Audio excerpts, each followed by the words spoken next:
Hello, good morning. So we're going to start on thermal energy, heat, and temperature. So this is a standard that we're going to be working on right now. Make sure you're taking notes. In addition to these, you should be going on C pumps. They have very, very good lessons. They have activities that you can do and things like that. So we're going to be focusing on recognizing that adding heat to or removing heat from a system may result in a temperature change and possibly a change of state. If you do have your textbook, we're on page 412. If you don't, it is okay. So all objects are made up of small particles. These particles are constantly in motion. This means that they have kinetic energy. So these particles are arranged in a specific way in different objects. So they also have potential energy. The total kinetic and potential energy is going to be called thermal energy. This total energy can also be called internal energy. Objects contain thermal and or internal energy even if they do not feel hot. Remember, kinetic energy is how particles are moving, and then potential energy is based on the position and how particles are arranged. So something that's higher up is going to have a higher potential energy than something's very close to the floor.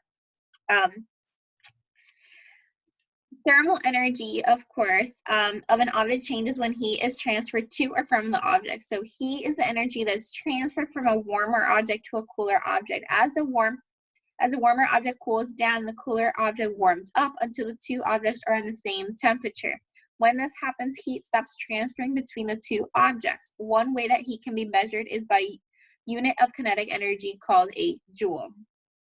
Heating a substance can cause its particles to move quickly. For example, when you heat something up, it's going to be gaining kinetic energy. As a result, the temperature of the food increases. Temperature tells us how hot or something is.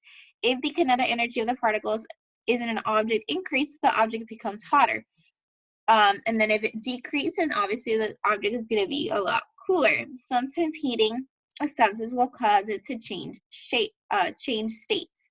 So just make sure that you understand that temperature and kinetic energy is very closely related. It's going to help us understand about temperature and things like that from an object. Okay, also remember that heat is going to be measured in something called joules.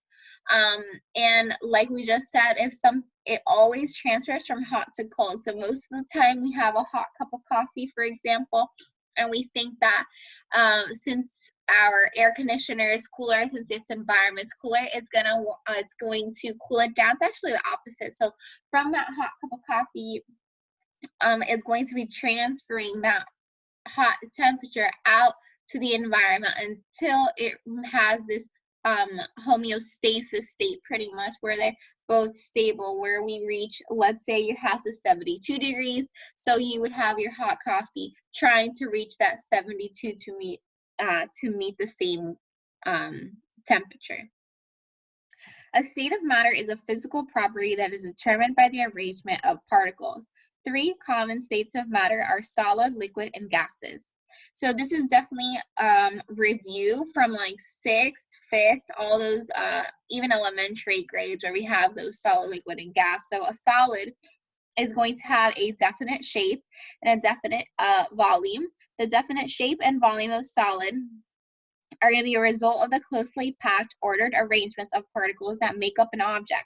So your pencil is going to be considered a solid. It would not change its shape or size if you placed it in a container. It would remain that pencil form. A liquid, on the other hand, for example, like a glass of water, it has a definite volume, but it has a shape of its own. So if you pour a liquid into a container, it will take the shape of that container. The shape of a liquid can change because the particles are packed tightly, but not as rigidly as the particles in a solid. As a result, the particles are able to move around one another. Just like you would, let's say you're baking a cake, right? You're going to be pouring this batter into whatever pan you want to fit it in. So if you want a cake that has a circle form, then you're going to be filling it into this circle mold, and it's going to thus turn out into a circular cake. But remember, it is technically kind of like a solid, but we're looking at a liquid because of the batter, which is going to be forming this solid cake. So think about it like that. Also, we have our gas. So like a liquid, a gas can flow. Unlike a liquid though, however, a gas has neither a definite shape nor a definite volume. So for example, if a gas in a sealed balloon and the balloon is taken deep underwater where pressure is high, the balloon's volume is going to decrease as the gas particles squeeze together. Gas particles are packed much less tightly than they're packed in a solid or a liquid. So this is very important. So let's say you want to get a balloon with helium, for example. We have these helium tanks if you go if you go, for example, to Party City or anything like that. So they have very, very high pressure because we have this helium gas inside of them. So you know, when they open it up, obviously the pressure is going to want to be released. So it's going to fill up the balloon very, very quickly. So just know that if it's under high pressure, then the volume is going to get smaller. But if you're looking at a gas out in a real world, like example, like the oxygen and nitrogen that we breathe in, then you're going to be looking at there's really no shape or volume. It's kind of just like everywhere spread out because the particles have so much room to move. So the liquid shown, for example, can be molten steel. So as a liquid, the steel can be poured into molds. It then hardens into a liquid, into a solid in the shape of the mold. So how does it turn into hot solid steel? It cools, much like how water freezes into ice. The changes in state from a liquid to a solid is called freezing. Even though the hot solid steel is not as cold as ice, it is still solid because steel freezes at a higher temperature. The temperature at which a liquid freezes is called the freezing point. When molten steel turns into a solid, heat flows from the hot steel to its cooler surroundings. As heat leaves the steel, the thermal energy of the steel decreases. The particles slow down and the temperature of the steel decreases. The arrangements of these particles become more ordered as the steel becomes a solid. Can a liquid change into a gas instead of into a solid? Yes. For example, consider what happens if heat is added to water. The particles in the water begin to move faster. If enough heat is added, the water boils or turns into a gas. The temperature at which a liquid boils is called the boiling point. So this is makes perfect sense. So obviously, if you put something cold into a hot environment, it's going to melt. If you put something that is hot in a cold environment, it's going to freeze. So changes of states in a system are caused by change in thermal energy. So recall that thermal energy is a total energy of the particles in something. So when heat is added, the particles move faster. That means the kinetic energy of the particles are going to be increasing. If the kinetic energy increases, when the thermal energy of the matter increases. Also, so particles of matter within a system may gain enough thermal energy to cause matter to change state. Gaining thermal energy causes a frozen object to melt. On the other hand, when heat is taken away from something, particles are going to be slowing down. Thermal energy of the matter decreases, and so does its kinetic energy. The matter may lose enough thermal energy that a change of state could occur. A loss of thermal energy is what causes freezing. Keep in mind that any system neither loses nor gains energy. Energy only moves or transforms from one form to the other. The scientific principle that energy is neither lost or created is called the law of conservation of energy. So, energy cannot be created or destroyed. That is pretty much what the law of conservation of energy is. It is going to be maintained the same. So, for example, if I'm starting out with, let's say, kinetic energy of 100, for example, it's going to eventually turn into potential energy, but it's going to still remain that 100. It's just going to be converted from one form of energy to another, but it's going to be usually the same. Some can be lost, so for example, heat or anything like that. But for example, if I start with 100 kinetic, then I can get, let's say, maybe 20 of heat, maybe 80 of potential, something like that, but it's still going to equal out the same amounts. So temperature and thermal energy are very, very closely related. Also, we use temperature as a measurement of how hot or something is. On average, though, the particles in a substance moves faster when the substance is hot than whether it is cold. On temperature is the measurement of the average kinetic energy of the particles in a substance. So when a substance is at a higher temperature, the particles are moving faster and have a greater average kinetic energy than when the substance is at a lower temperature. Different objects at the same temperature have different amounts of thermal energy also. This is because the thermal energy of an object is the total energy of all the particles in an object. So temperature contributes to each object's thermal energy, but it is not the only factor. Other factors include the potential energy and the arrangements of the particles and the states, types, and the amount of matter in an object.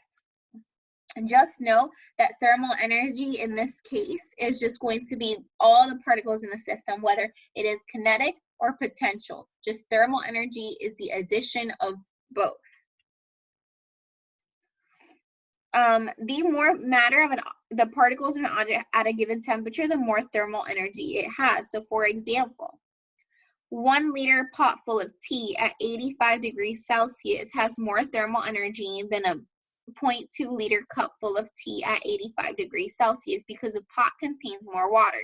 What if the object contains the same amount of matter? The object at the higher temperature has more thermal energy. So if two 1 liter pots of tea have two different temperatures, the pot with the higher temperature has the more thermal energy. So this is what are also, I put this example of a gallon of milk versus a cup of milk. So for example, if you want to think about it this way, this is how I remembered it because this is just how I thought of it. So if I have a gallon of milk, okay, let's say 30 degrees Celsius, regular gallon of milk, versus a cup of milk.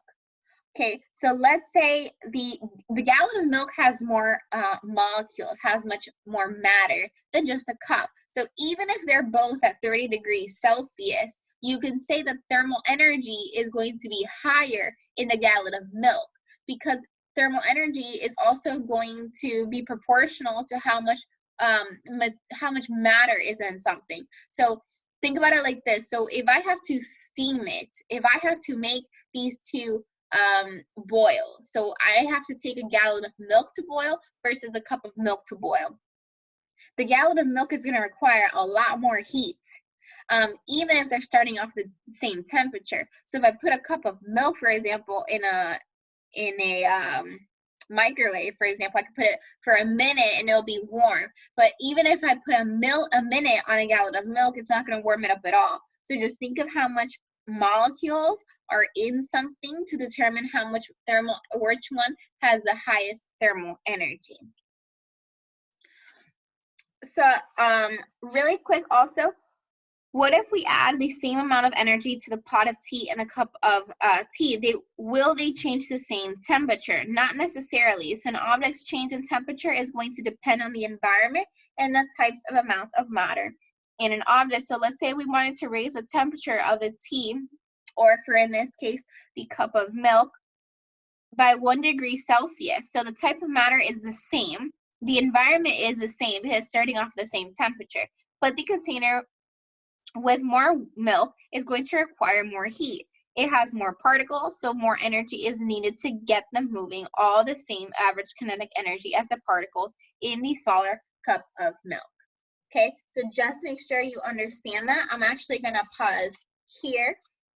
So make sure you're taking very good notes. Again, use that standard to go on to CPOMs. It is very useful. They have very good activities, very good lessons, and sometimes it does go a little bit more in depth than I do, which is very good because it helps you a lot for these lesson checks.